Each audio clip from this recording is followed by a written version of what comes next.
Hey there, welcome to a market call. Our guest is Kim Bolton of Black Swan Dexteritas. He's going to take your questions on technology stocks. 1-855-326-6266. Or you can email him, marketcall@bnnbloomberg.ca. I don't know, Kim, do tech devotees, do they still use email or have they gone on to telepathy? Now it's all about virtual assistants. That's right. Right? Actually, we just set up a virtual assistant on our website, so we're just getting with the program. Aren't you worried about the chatbot at Air Canada misleading that poor fellow? And did you hear about that? No. He phoned up about bereavement fares and he was misled. And so an adjudicator has ruled that Air Canada has to compensate him for the losses, for the loss he incurred because of the chatbot. Yikes. Yeah, in any case, give us your take on today's big story in tech, the disappointment with Palo Alto Networks. Yeah, we've seen this quite a bit, right? Where in the current quarter, they do wonderfully, and then they get very conservative. But with Palo Alto, not only did they lower the guidance going into the rest of the year, but they also lowered the billings, which was quite a surprise. Billings is new business? Yeah. Yes. So stuff in the funnel. Now, there was something about customers were getting stuff free as part of a change in their product alignment. Was that part of the story? Oh, I didn't hear that. Anyway, but is this just one company, or does it bode ill for the tech sector, do you think? Holy smokes, it was like a domino going through all of them for CrowdStrike, Checkpoint, Fortinet. Yeah, they all took a haircut. Yeah. Is it a bad sign for the tech sector generally, though, do you think? No, I don't think so. I think there's still a lot of uncertainty in sort of the macro environment. And so they're just being very, very conservative. And they don't want to have to come in during the course of the quarter and actually revise down. So they just, it's better to surprise to the upside rather than have to come in and apologize for it. It doesn't look like a massive sell-off in tech. I mean, the NASDAQ 100 down less than 1%. Yeah, and NASDAQ has come off about 500 points from sort of that 18,000. I'm just talking, on the composite, but even on the futures. Sure. Well, the 100 there. Yep. I think it can probably stretch a little bit further. The 50-day moving average in the 100 is right around that sort of 17,200. Okay. So it'll probably go touch it. If it goes underneath that, it can probably go another 500 points lower. Okay. And NVIDIA, so they're probably, I'm sure we're going to get a question, but bated breath waiting for those NVIDIA results, it seems. Yeah, but a pretty amazing story. Last year in the fourth quarter, they reported just over $6 billion in sales. So, and then this quarter earnings that they're coming up on Q4, they're expecting over 20.1 billion. It's phenomenal. Oh, okay. Like from 6 last year to 20. 20. That's pretty exponential. Anyway, we're going to talk more about NVIDIA, needless to say. Great to have you here, Kim. Thanks very much. Thanks, Sam. We are going to be back with Kim Bolton, President and Portfolio Manager at Black Swan Dexteritas. He's taking your questions on technology stocks. 1-855-326-6266.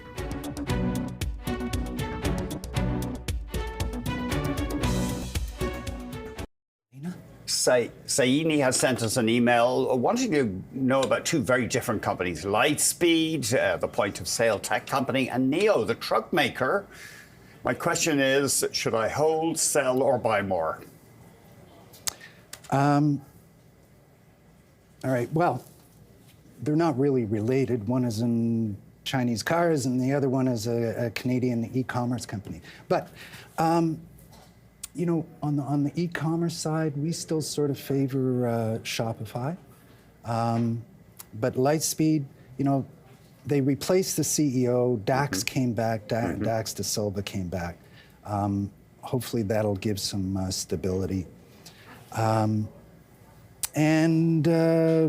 What it's trading right now around 19. That's 13.5, 13.25. and we have a 12-month price target of 22. So it's a little more volatile. Well, heck, so is Spotify. I mean Shopify. Yeah. But yeah, we sort of more go toward the Shopify side. Neo, it's an interesting story. We follow it as we follow all of the Chinese makers. And it's a smaller one. You know, last year I think it did about 150, 160,000 cars. It's more skewed toward the luxury sort of SUV side. They have some pretty deep pockets coming out of Abu Dhabi. Currently right now trading at about $6, 12-month price target is just shy of $10, $9.85. That's your target, you mean? Yeah. Yeah. Okay, so you do see value there. Yeah. Our favorite within the space is actually Tesla, and we're going to talk about that Sure. a little bit later. But yeah, it's just a smaller, more niche player. Neo is. You know, the big Okay. granddaddy over there is BYD. Yeah. Which you have to sort of add a couple more zeros on how many cars there actually. Yeah. As promised, Dominic in Montreal, go ahead, please. Hello, Andy and Mr. Bolton. Thank you so much for taking my call. Pleasure. I'm calling on the most popular stock in the world today, NVIDIA, and I'm trying to look beyond today's actual number. I already hold NVIDIA. I'm a little nervous because, you know, expectations and all that today could go either way. But I would appreciate your insights on the current actual valuation. I know it's skyrocketed, as everyone knows, but their earnings have also gone up a lot. If we look to the end of this year and 3 years from now, with their competition, with the demand for their product, how much of the news is already in the price? What are your insights? Dominic, it's pretty hard to figure out what's going to happen sort of this afternoon, let alone 3 years down the road. However, you know, NVIDIA is very much a core holding for us, both in our separately managed accounts. We trim it a little bit, but also in the fund. Whoops. And Sorry. I'm not sure. I went onto our website and sorry about that. I was checking something. Go ahead. So right now, we think it's pretty fairly valued. You know, we actually have a 12-month price target of $7.10. However, when you look at the likes of something like a Wedbush, they have it up, I think, at around $8.25 to $8.40, just sort of on that 12-month. I wouldn't be surprised if there's well, if you see in the short-dated options market. For NVIDIA, they're expecting a heck of a lot of volatility tonight. But I think the smart money will actually be looking to buy it on the dips. If there is a sell-off. Yeah, and I wouldn't be surprised if there is a bit of a sell-off. You know, it's all going to come down. You know that they're going to do extremely well on the earnings report for Q4, but it's going to be all about the guidance. And so, you know, they'll come in probably just above $20 billion in revenue. I think it's around $440 on the earnings, and that's basically almost quadruple from last year. But so is the stock. You know, the stock, if you go back a year ago, was down sort of in that 120 level, and here we are almost at 700. So, you know, NVIDIA has such a moat around what they're designing. They have a good relationship with TSMC and the manufacturing. I honestly think there must be something in the water over in Taiwan, because if you think about it, the CEO of NVIDIA is actually the first cousin of Lisa Su, who's the CEO of AMD, and I'm sure they have some sort of distant relative in TSMC. So, you know, the Taiwanese really have a handle on this on this market. We have Elliot calling from Hamilton, Ontario. Go ahead, Elliot. Oh, thank you. Alphabet in general, and specifically, how serious is the threat from companies like Perplexity.com with their pure search AI models versus Alphabet's advertising-based model? Is it time to bail on Alphabet before everyone realizes their best days are behind them? Thank you. Oh, bit of a loaded question there. Yeah. No, we really like Alphabet. Yes, they make most of their money out of the advertising, onto the search engine and so on. But they also have a lot of other horses in the race. And likewise, this will maintain, this has always been in our top 5 holdings together with Amazon and Apple, even NVIDIA's in the top 5 now, Microsoft. So, those, in this AI revolution that's going on, it costs a lot of money. And these are the guys that have a lot of money. Mm-hmm. Now, is Alphabet at risk on the search side? There was a lot of commotion over the last little while that OpenAI may be able to come out with a better mousetrap in the search side. Mm-hmm. But Alphabet has been doing this for such a long time, and they're constantly changing it. They have other horses in the race, all the way from Waymo for the autonomous driving. And so, we still like it. And I think you'll find that the market participants will continue to buy it on the dips. We'll be back with Kim Bolton of Black Swan Dexteritas. He'll be taking your questions on technology stocks. 1-855-326-6266.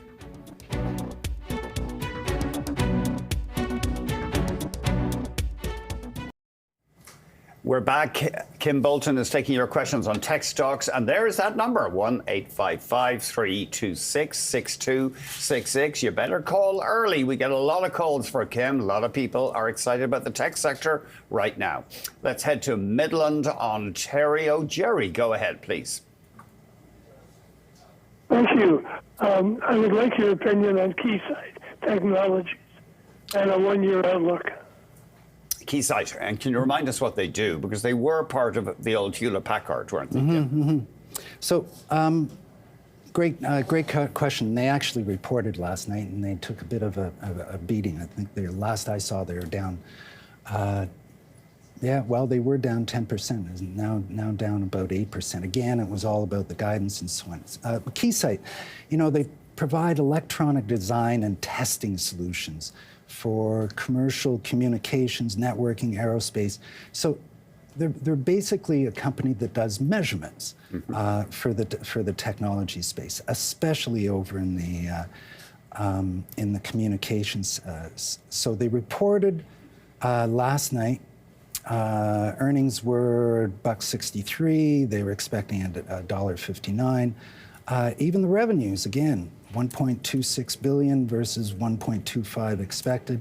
However, they lowered, again, and it sounds like a broken record, but they guided down both on the earnings. Everyone was expecting to do, $163 in the first quarter.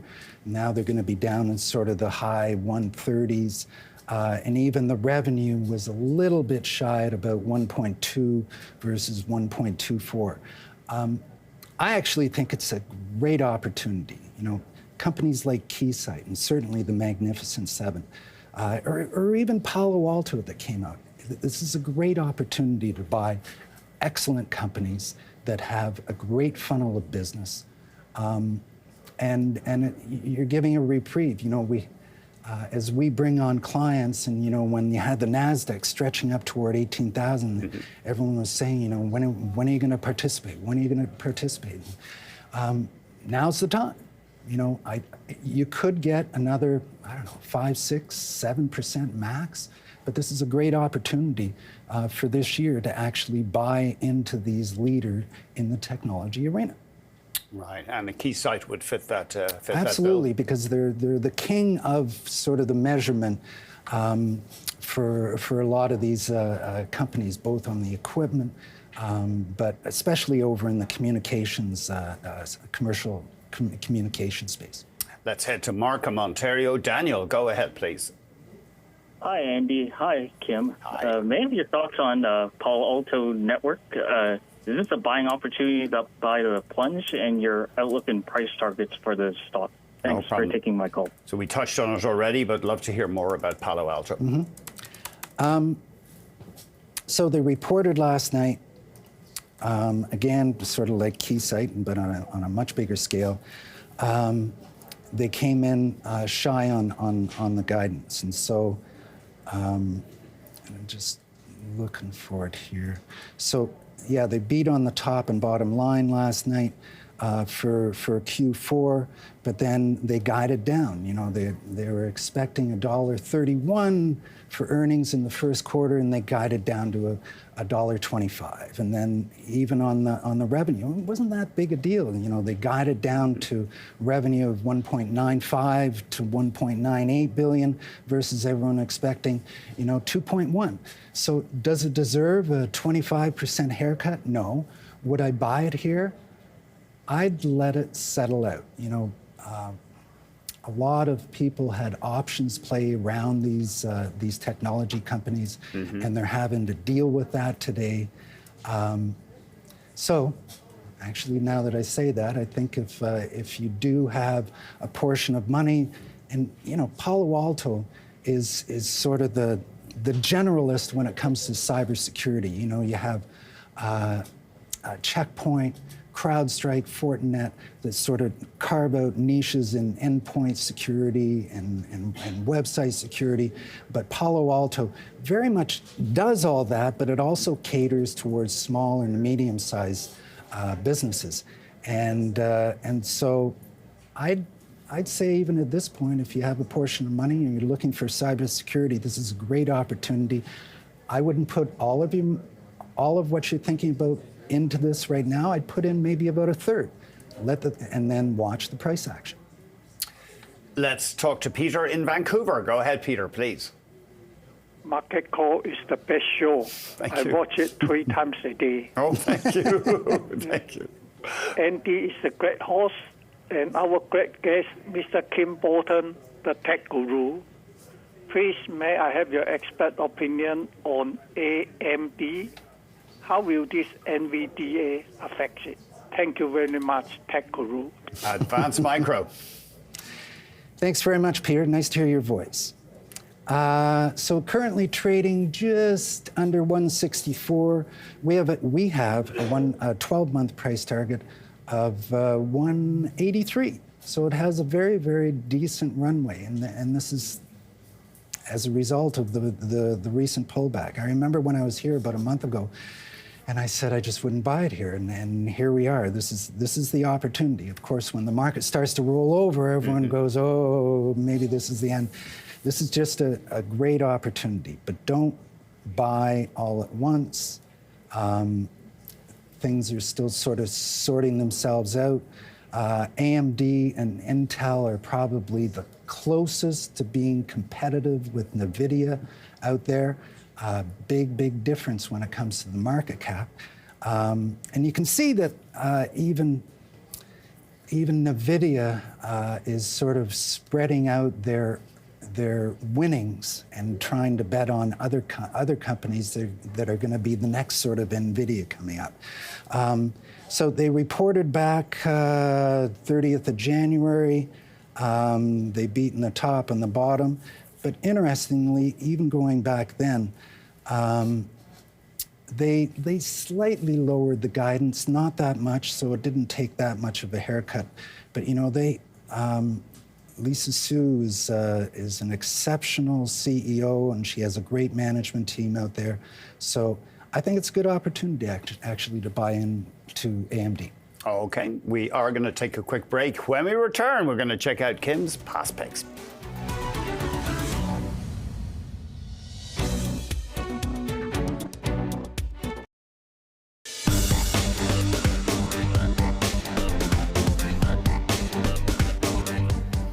We are back. Remember, if you want to get on to Kim, you need to call now. 181. You think I know it off by heart. 1-855-326-6266.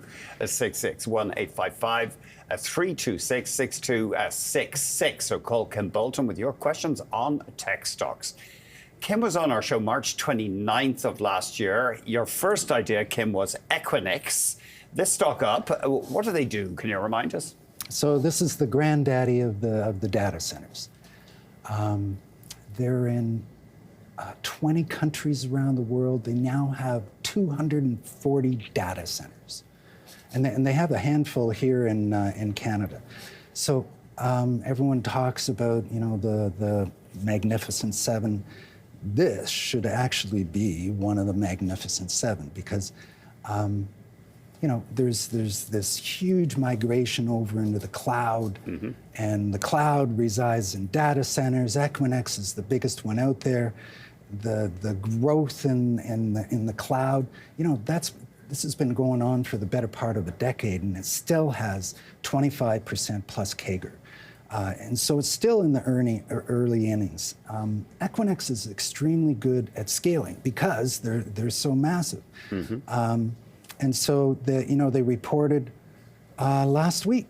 They beat in the top and the bottom, and they actually, for these people, they actually guided up. Now there's quite a bit of competition out there, but currently trading, I think it's around $855. And we still have a 12-month price target of $992, so it still has a decent runway in front of it.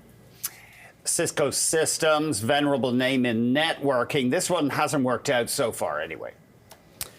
The whole thesis behind this was, you go back a year ago, everything was all about AI.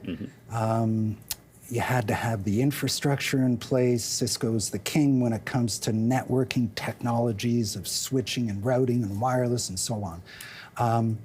However, it's sort of like one of these sort of legacy technology firms. They are cutting edge, but they have some sort of old stuff that they still lug around with them. So they reported last week. They beat on the top and they beat on the bottom, but then they cut their guidance and sort of offset that.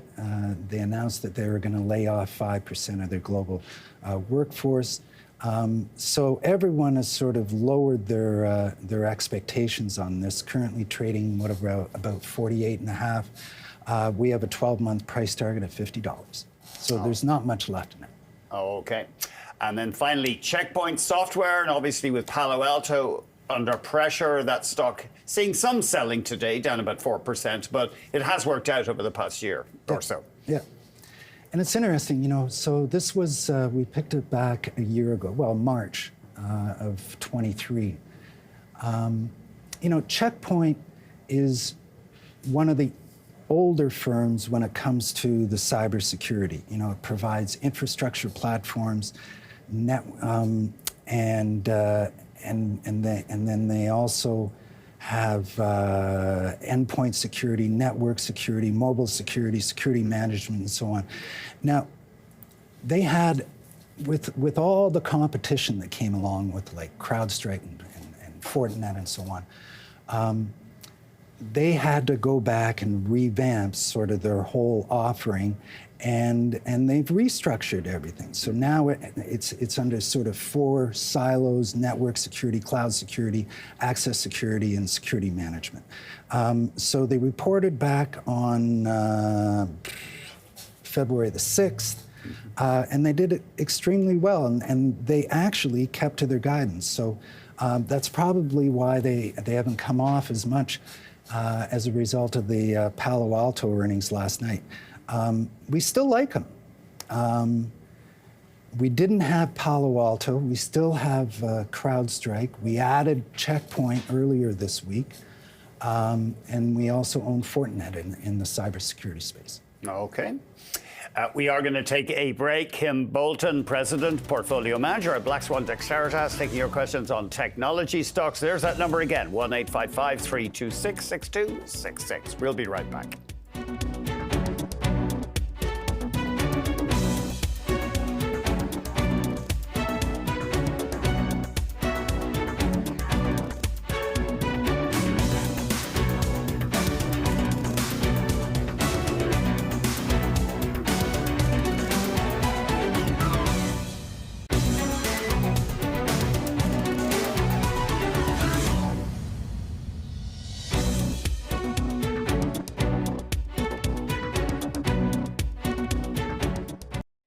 We have Phil on the line from Crystal Beach, Ontario. Go ahead, Phil, please. Yes, thank you, Andy. Kim, around Christmas time, I was doing some portfolio rebalancing and doing some scouring, and I came across a company called Lam Research, and it has both impressive short and long-term growth profile, and hadn't heard of it before, and yet its PDE seemed very reasonable compared to other things. Mm-hmm. And given the fact that Palo Alto and a few others have rolled over, it seems, would you anticipate that Lam is going to be unaffected by what's going on, and where do you see the future for Lam? Thanks, Phil. And actually, Crystal Beach sounds pretty nice, doesn't it? Mm-hmm. Yeah. So we don't own it right now. And so Lam Research is sort of in the same business as NVIDIA or KLA. So they're an equipment supplier for the semiconductor industry. Now, the ones that are really in favor, Phil, in sort of this space are the ones that do that ultraviolet lithography, which is basically etching. Now, Lam Research and KLA are sort of not old school, but they're the ones that actually sort of supplied all the equipment out there, and they're cheaper actually than that of those lithography players out there. So right now, trading just under 900. We have a 12-month price target, Phil, up at 1,070. And they've actually performed pretty well. You know, in the last 100 days, they're up almost 35%. So we don't have it. It's a great company. And they do seem to be very, very competitive. So, Phil, I would actually, I guess the best comparison for Lam would be to compare it against KLA. KLA, okay. Yeah. John in Toronto, go ahead, please. Oh, hi there. About a month ago, IBM reported, and I had a little bit of a pop, maybe based on all this AI talk. Since then, it's dropped around 5%. Would you be a buyer at this level, and do you have any thoughts of buying it on the Canadian hedge side? Thank you. IBM, okay. Mm-hmm. Thanks, John. Yeah, we actually own it in the hedge fund. We own it in quite a few of the separately managed accounts. So currently trading just around 181.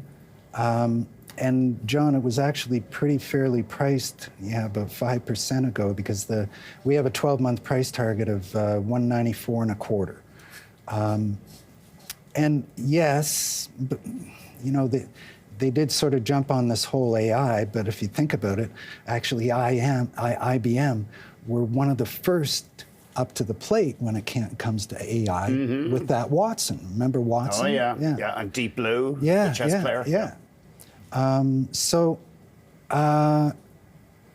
we still own it. It has it's a pretty significant player also into the cloud. So it has quite a few, and they bought Red Hat, which helped them out a lot in making inroads into the cloud with Red Hat's customers, and they spun off sort of the legacy hardware side, and now it's very much a software company. Doesn't that sound very much like a Microsoft, right? So they learned from them, although they should have spun off their sort of legacy hardware side much earlier. But yeah, it's still got a decent runway. Oh, okay. Thanks, John. Thanks for that question. Alan in Edmonton, go ahead, please. Good afternoon, Mr. Bolton. I want to know what your thoughts are on Marvell Technology, if you could, please. They come off a high of about 72. We're at, 64 and change today. Is this worth going after at this point? I just want your thoughts on this and the company itself, in which direction it's going with this AI and all. Thank you. Thank you. Mm-hmm. Thanks for the question, Alan. So we don't own it in the fund. We actually do own it in some of our separately managed accounts. And currently trading, just shy of 65, and we have a 12-month price target of 75. So, it still has, around 10 to 15% of a runway left. So it provides data infrastructure semiconductor solutions. Marvell, though, where their niche is that they service a lot of the edge. So, there's servers and data centers, and then there's sort of the devices out there, and so a lot of their products and services actually service that sort of network edge. They have this great system on a chip architecture.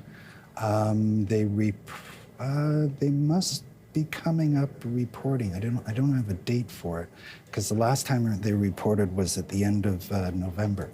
I'll see if I can find that. Go ahead. Yeah. But I'd. They've certainly jumped on sort of the data center infrastructure, that whole edge computing side. They haven't cornered, but they're certainly a leader in that. So it's a good thought. Yep. Okay. So we are looking for their fourth quarter numbers. February 16th, Thursday, March 7th, I believe. So fiscal fourth quarter, Thursday, March 7th. Oh, okay, a couple of weeks away. Oh, okay. We're going to be back with Kim Bolton. He's taking your questions on technology stocks. 1-855-326-6266.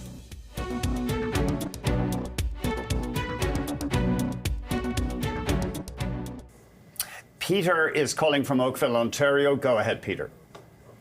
Hi, guys. I'll be quick. Love the show. Thanks for taking my call. Pleasure. I'm in tech career-wise, so I gravitate towards tech holdings since I understand the industry, but I'm getting too heavy in the NASDAQ 100. Mm-hmm. So my question is, do you guys have any thoughts on maybe 2 or 3 things or companies not so well known that might be worth me looking into? I'll hang up now. Thanks, guys. Thank you. Mm-hmm. It's a really, really good question, Peter, and that's why I wanted to just sort of comment on it. Yeah, there are some opportunities, and I'll just sort of do a quick around the world.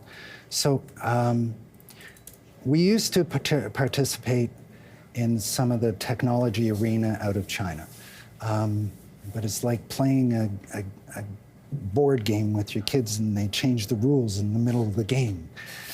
So we sort of backed away from that. However, in Europe, there are some really good companies over there, Peter. Now, some of them are listed actually on the NASDAQ 100, or they might even be ADRs, but you can. I always try to buy in the home countries. So like for ASML, that lithography semiconductor equipment company out of, it's sort of between Netherlands and Germany. But you can buy it on the exchange over there, and there's a lot more liquidity. Peter, SAP, and you can buy it over there, although I wouldn't be surprised if it's got an ADR. Mm-hmm. One, and I'm going to actually talk about it, Peter, on our on the top picks, is Canon. Canon, the camera company. They also do printers and so on, but they've actually got into this lithography semiconductor equipment, and very different actually from ASML, and they're getting some good traction. So we'll talk about that shortly. Yeah. So SAP, the German IT ASML, software giant, ASML. Canon over, So, Peter, a lot of these companies that are on the NASDAQ, you can more often than not actually find them in their home country, although some of the platforms, some of the bank platforms here in Canada don't have access into those. But if you have like Interactive Brokers, you can get into them. Oh, okay. Good question, Peter. Anita is in Markham, Ontario. Go ahead, Anita, please. Good afternoon, gentlemen. Thank you so much for taking the call. Pleasure. My question is on CrowdStrike. I've always owned only big cap tech stocks, and I thought I'll try a small one. And CrowdStrike, what do you think of CrowdStrike? There's a huge drop today. Does that mean I should go after it or stay away from it? I'll hang up and listen to you. Thank you so much. Yep. Great question, Anita. I think this is a grand opportunity. Yeah, it rolled over today 10%. They still have to report with this season, but they've already taken the haircut as a result of Palo Alto. And so I actually think this is a very good opportunity. We were looking at it. We haven't actually added it because in our fund we have about a 2.5% position. We wanted to build it up closer to sort of 3.5, 4. So this is an opportunity, but we wanted to sort of have all those short-dated options players that have CrowdStrike deal with their situation today. And I think probably come tomorrow, Friday, we'll be weighing back in. But anyway, CrowdStrike, it provides cloud-delivered solutions for endpoint and also cloud workload protection. They have a number of modules on what they call their Falcon platform. Currently trading, what was it? But we have, as of yesterday, it was actually trading at around 325, but now you got a 10% haircut, so it's got to be down around close to 300. We have a 12-month price target of 320, so I think it's a good opportunity. Russell is calling from Montreal. Go ahead, please. Yeah, Shopify, is it still going to be good? I'm making a little profit, but should I sell or should I hold on? Thank you. Thank you very much. Yeah, I would definitely hold on here. So currently trading at 76, and we have a 12-month price target. It's not a lot, but $84. And so, I would say if it gets upwards of $80, you should probably trim it. But down here around 76, you still have a bit of a runway going forward. And probably the best part about Shopify is the mousetrap that they have is excellent, and it's easy to maneuver around. We actually use it. But then the management is so skilled at what they do. So I just think it's one of the gems within the Canadian marketplace. High quality leadership. Okay. We are going to take a break. We're going to get Kim Bolton's top picks coming up next. We're talking tech on Market Call.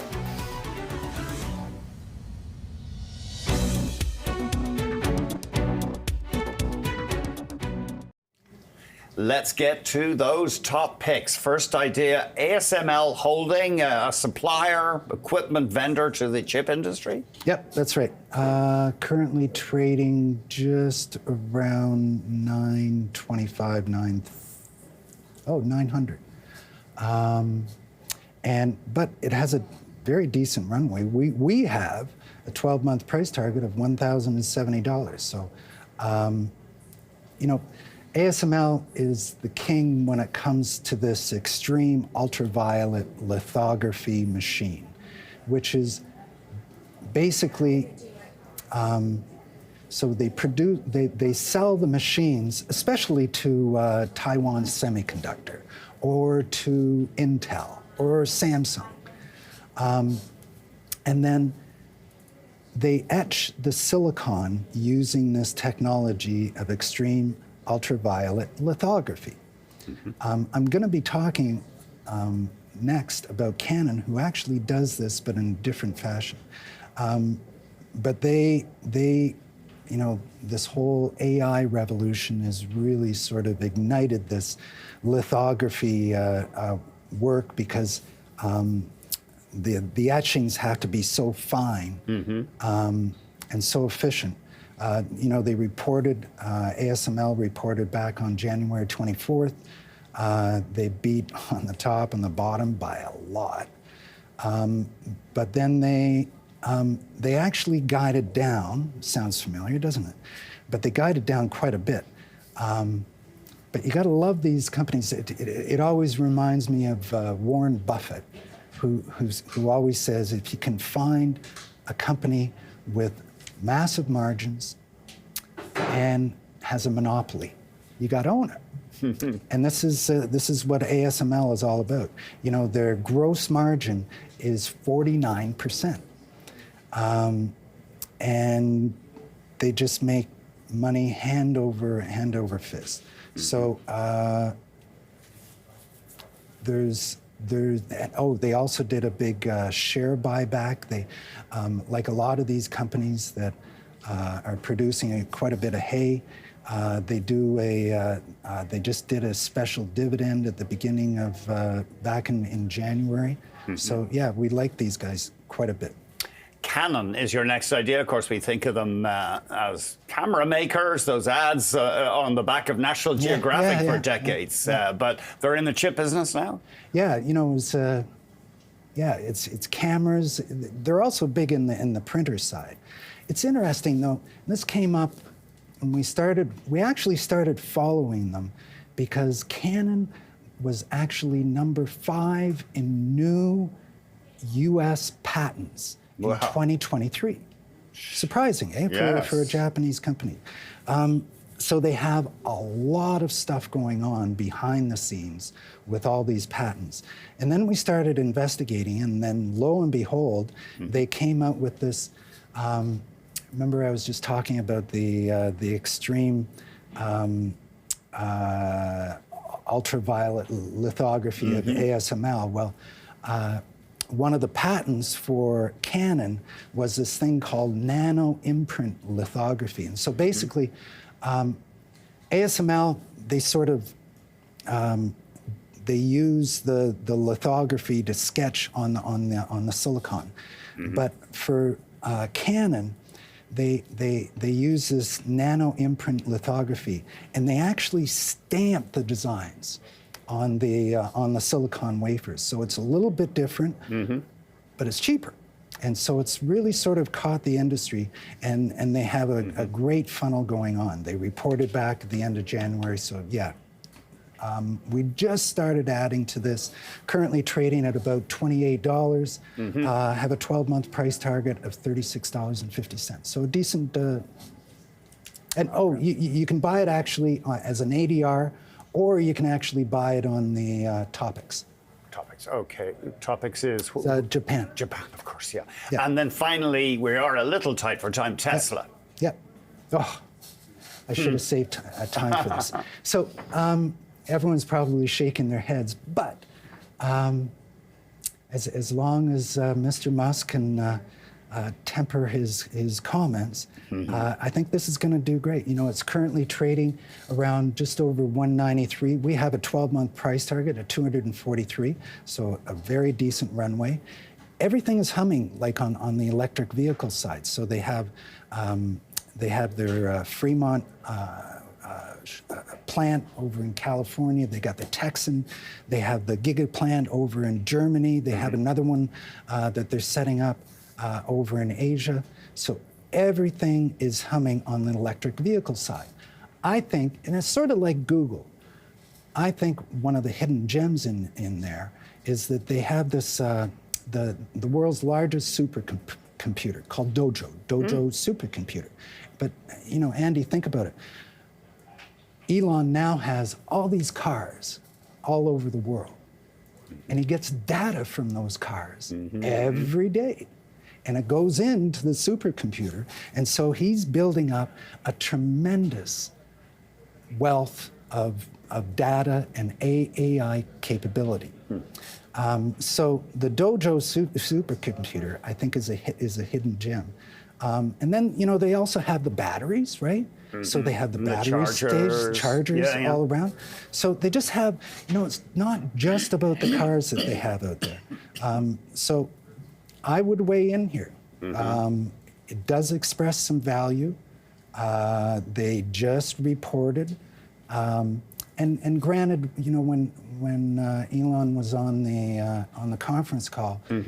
He was very, very conservative, and they're going through a new retooling because they're bringing out a new model. They've also got the Cybertruck that's coming out later this year. And it's been tricky. Yeah. So he really downplayed the growth of that side, but I think since he's brought down the expectations and the stock has actually moved with it, I think they'll surprise on the upside, on the electric vehicles, on the batteries, but then they have these other businesses going on. Kim, always great hearing from you, and thank you very much Thanks indeed. a lot, Andy. Kim Bolton has been our guest. Thanks very much for watching Market Call today. Remember, Hap Sneddon is up tomorrow with technical analysis. You can get your questions in right now. Market Call at bnnbloomberg.ca. Maybe have a go. Send in a chart. Email us a chart. If possible, we'll reproduce that and have a Hap Sneddon comment on it. I guess that could work well for the old technical analysis. Have a wonderful day in the markets.